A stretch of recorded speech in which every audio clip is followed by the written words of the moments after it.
Well before we ever rolled any film, we gathered together a small army of people to work on how to get the clickers right.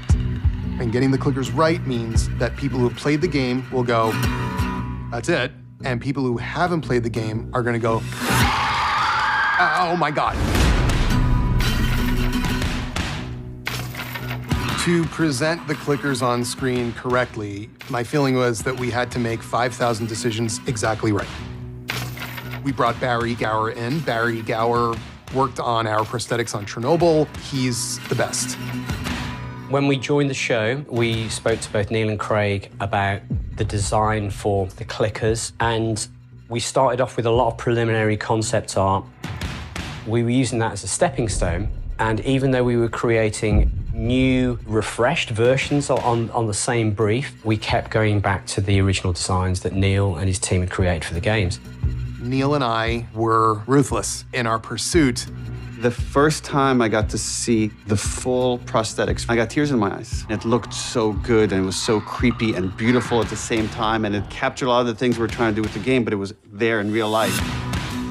We found some terrific actors who were fans of the game and understood the movement, and we're really happy with how it all turned out.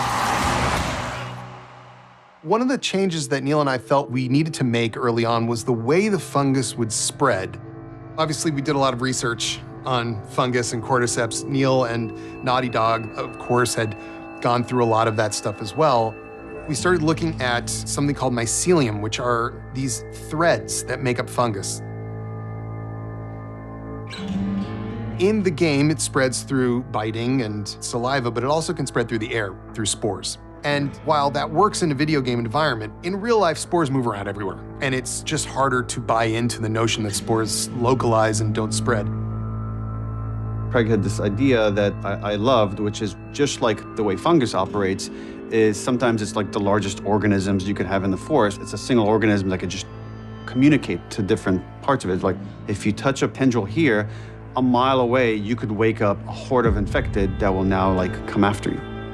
Indeed, there is this thing called the wood wide web. Fungus can communicate chemically over insane distances. They are remarkable organisms, and unfortunately, in this case, also terrifying. And that's one of those changes that we made from the game to the show. In the game, it was the military chasing us, but we felt like, just again, the way it was playing out, we couldn't sustain that.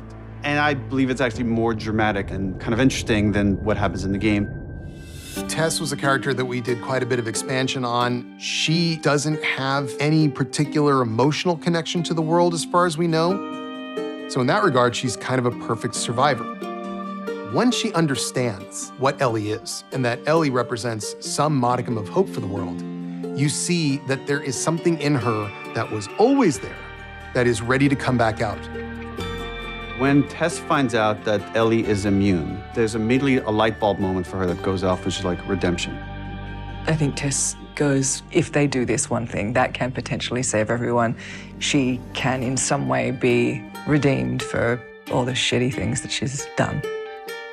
Even in getting bit and understanding that her life is going to end, she is even more committed to hope and inspires Joel to move on with Ellie for just a little bit longer. I had imagined that the scene was going to be very different to the way that it actually turned out. I thought it was going to be much slower, and I thought it was going to be like this magnetic kind of pull. And then when we came to do it, I don't know, it was just so not what I had thought it was going to be. Neil understands how to create fear, and it's gorgeous.